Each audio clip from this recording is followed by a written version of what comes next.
परंतु फुल्यांवरच फोकस करत असताना फुल्यांची जी परंपरा आहे ती परंपरा जपणारे माणसं जर आपण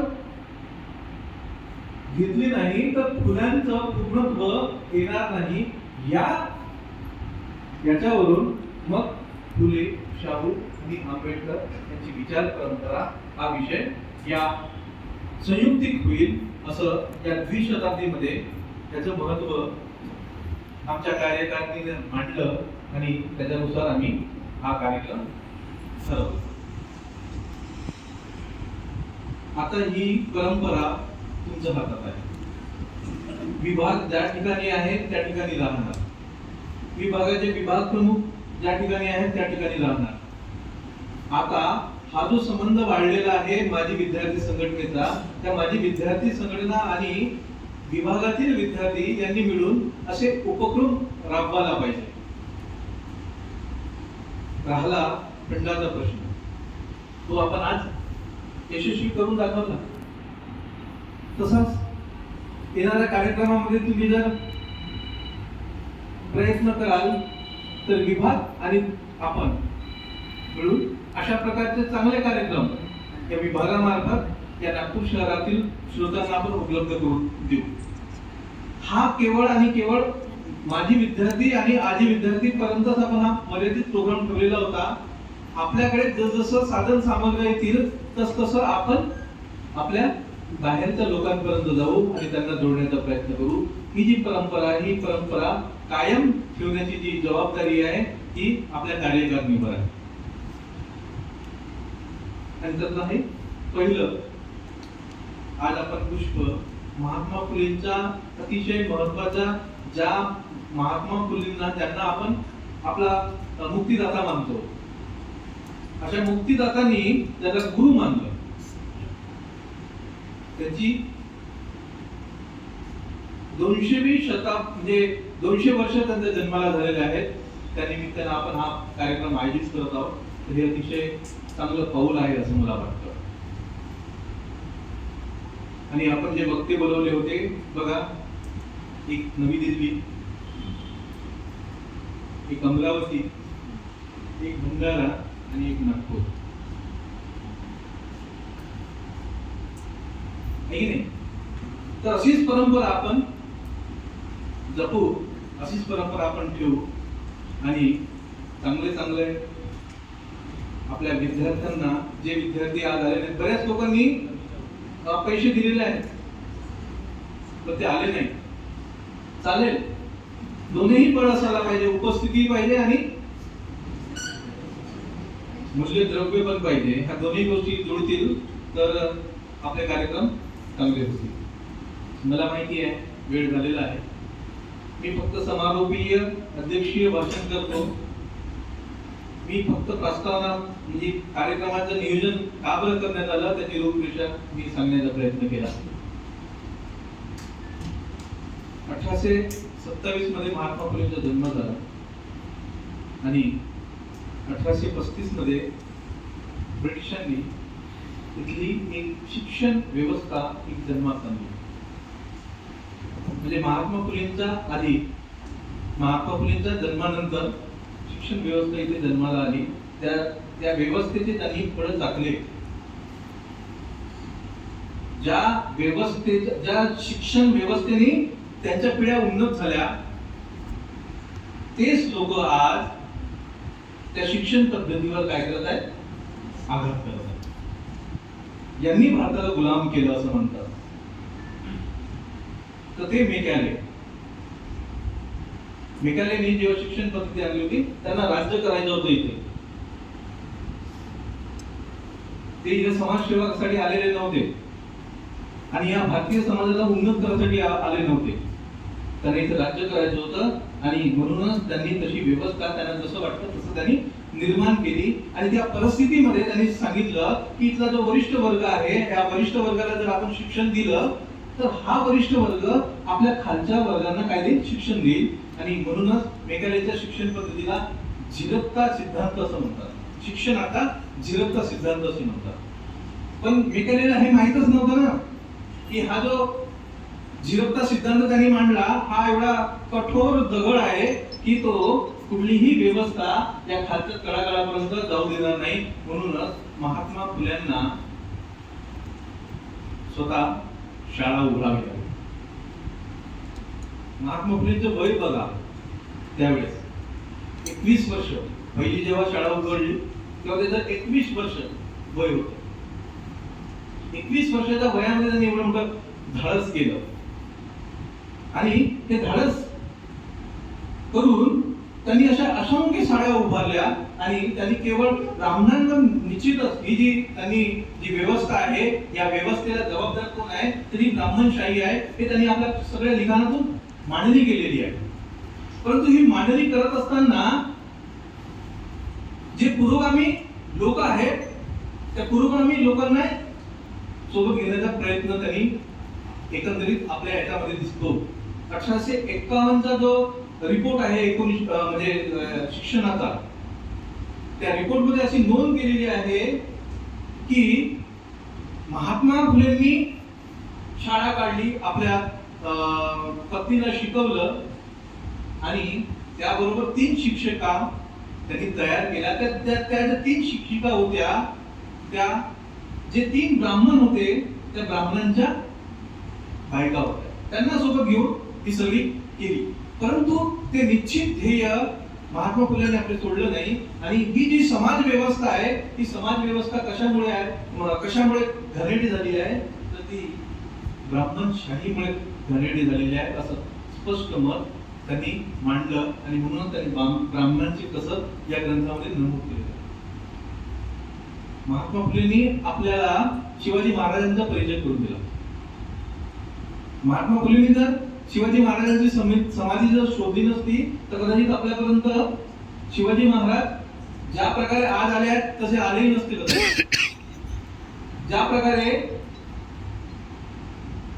बुद्ध इथून नाश झाले 12व्या शतकानंतर बुद्ध हा विष्णूचा अवतारच आहे अशाच प्रकारची मांडणी इथं होत गेली.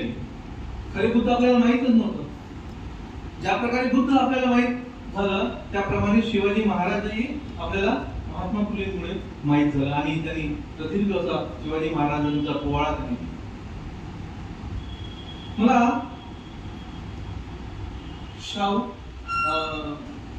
महात्मा फुले, शाहू महाराज आणि डॉक्टर बाबासाहेब आंबेडकर यांचा जर विचारांची परंपरा जर आपण जर विचारात घेतली तर आपल्याला असं दिसून येते की महात्मा फुल्यांनी सामाजिक क्रांती करण्याचा प्रयत्न केला किंवा सामाजिक त्यावेळीची निकड होती. राजकीय तत्वज्ञाना संदर्भात त्यांनी म्हटलं काँग्रेसवर खूप कोरडे ओढलेले आहेत. महात्मा फुलेंमुळे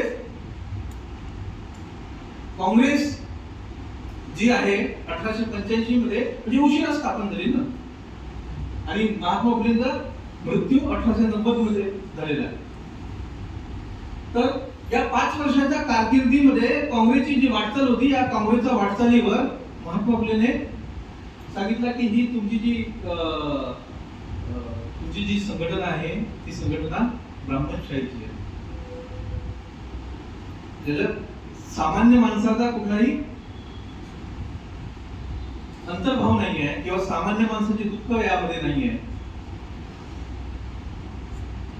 त्याचबरोबर शाहू महाराजांचा जर आपण विचार केला तर शाहू महाराजाला अतिशय अल्प जीवन मिळालं. 48 वर्षामध्ये वारले, केवळ 48 वर्षामध्ये. त्यावेळेस बाबासाहेब आंबेडकरांनी या 2 व्यक्तींकडून 2 गोष्टी हेरल्याचं मला वाटतं, माझं मत आहे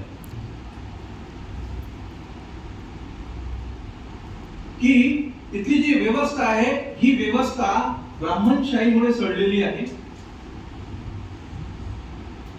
आणि हातात सत्ता आल्यानंतर त्याचा कसा बदल करता येते ते शाहू महाराजांनी शिकले. त्यांच्या हातात सत्ता आल्याबरोबर त्यांनी आपल्या छोट्याशा राज्यामध्ये सगळ्या गोष्टी ज्या बाबासाहेबांनी नंतर संघर्ष करावा लागला, सार्वजनिक पाणवठे ओपन व्हायला पाहिजे, शाळा व्हायला पाहिजे, सार्वजनिक रस्ते उघडायला पाहिजे, आरक्षण मिळायला पाहिजे, या सगळ्या गोष्टी शाहू महाराजांनी आपल्या छोट्याशा राज्यामध्ये केलेल्या होत्या म्हणजे डॉक्टर बाबासाहेब आंबेडकरांवर एवढा मोठा प्रभाव होता की सत्ता हातात आली की काय करता येते. म्हणूनच डॉक्टर बाबासाहेब आंबेडकरांनी आपलं जेव्हा चळवळ उभी केली त्यावेळेस तत्कालीन सत्तेवर ते टीका करताना म्हणतात, म्हणजे काँग्रेसवर टीका करताना म्हणतात, काँग्रेस का तर त्यावेळेचा तत्कालीन प्रमुख पक्ष होता. आज जर बाबासाहेब असता, आता आजचा तत्कालीन सत्तावादी जर पक्ष असता कोणता आहे त्याच्यावर टीका केली असती. म्हणून काँग्रेसवरच टीका केली तो भाग नाहीये, तर सत्तारूढ जो पक्ष आहे त्या सत्तारूढ पक्षाने जी नीती अवलंबली होती ती म्हणजे ब्राह्मणशाही आणि त्याचबरोबर भांडवलशाही. हे दोन म्हणजे महात्मा फुलेंकडून त्यांनी ब्राह्मणशाही आणि स्वतः अनालिसिस करून भांडवलशाही ह्या दोन मुळे इथला समाज काय आहे तळागाळात गेलेला आहे असं आपल्याला दिसतं. म्हणून डॉक्टर बाबासाहेब आंबेडकरांना फुलेंबद्दल खूप मोठा आदर होता. फुलेंना डॉक्टर बाबासाहेब आंबेडकरांना आपले गुरु मानलेले स्वतः त्यांचं भाषणामध्ये त्यांनी म्हटलेलं आहे. जनतेमध्ये आलेले आहेत माझे 3 गुरु आहेत, बुद्ध, कबीर आणि फुले. आणि डॉक्टर बाबासाहेब आंबेडकरांची अशी आंतरिक इच्छा होती की मला फुलेंचे चरित्र लिहायचं आहे. तुम्ही जेव्हा जनता वाचाल तर जनतेमध्ये तुम्हाला मिळेल की डॉक्टर बाबासाहेब आंबेडकर ऍडव्हर्टाईज दिलेले आहेत आणि अशा ऍडव्हर्टाईज अनेक अंकामध्ये दिसतात की डॉक्टर बाबासाहेब आंबेडकरांना फुलेंचे चरित्र लिहायचे, ज्यांच्याकडे साधनं आहेत त्यांनी जनता कार्यालयात पाठवावी. आणि असे बरेचसे दुर्मिळ पुस्तकं, दुर्मिळ साहित्य जनतेमध्ये जमा झालं होतं. परंतु डॉक्टर बाबासाहेब आंबेडकरांचा जो वेळ होता, जो काळ होता, त्या परिस्थितीमध्ये डॉक्टर बाबासाहेब आंबेडकरांना जे लिखाण करायचं होतं त्या लिखाणाला वेळच मिळाला नाही. नाहीतर कदाचित जसं बुद्धांनी धम्म डॉक्टर बाबासाहेब आंबेडकरांनी आम्हाला दिला आणि आम्हाला खरा बुद्धिझम आम्हाला समजून आला, तसंच महात्मा फुले डॉक्टर बाबासाहेब आंबेडकरांच्या दृष्टीने आपल्याला समजून घेता आलं. ती एक उणीव आपल्याला दिसतं. दोघांचाही मृत्यू म्हणजे महात्मा फुलेंचा म्हणजे त्यांच्या दोघांचे वय जर आपण म्हणजे मृत्यू जर पाहिलं तर 64-65 वर्ष महात्मा फुले आणि बाबासाहेब यांना मिळेल, म्हणजे यांना वय मिळालेलं आहे. शाहू महाराजांचा अतिशय कमी वेळ मिळालेला आहे. तरी पण त्या कमी वेळामध्ये डॉक्टर बाबासाहेब आंबेडकर त्यांना जे 3-4 भेटले त्या भेटीमध्ये त्यांनी एक गोष्ट सांगितली ती फार महत्वाची होती. ती माणगावच्या 1920च्या परिषदेमध्ये जे शाहू बोलले, शाहू म्हणजे एक सत्ता होती, एक रिकग्निशन देण्याचा प्रयत्न केला शाहू महाराजांनी आणि लोकांना सांगितलं की तुमचा नेता, पुढचा नेता हा आहे.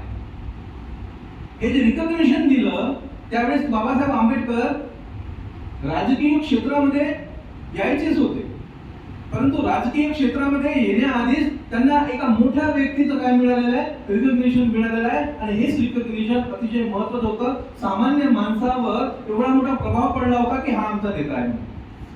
ही जी मांडणी शाहूंनी बाबासाहेबांच्या संदर्भात केली ती बाबासाहेबांना